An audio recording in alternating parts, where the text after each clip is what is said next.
pagdating ng panahon, dahil lumabas dito sa cards mo yung The Emperor and the Queen of Swords, magiging maayos ang lahat. Makakapag-decide ka ng mabuti. Okay? Pile number 3. So, anong iniisip nila sa tuwing nakatingin sila sa'yo? Iniisip nila na may isang tao na napakatapang, na nakapag-decide ng gano'n sa buhay nila.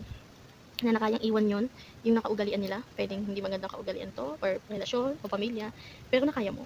Okay, let's have another cards pa. Parang ano mo eh. Wait, what happened to my cards? Okay, parang nagaw na struggles dito ah. Okay, I'll just get another new card na lang. I'll just have the Rider Tarot. Nagka-problem tayo dun sa Pastel Journey, which is the Pastel Journey card.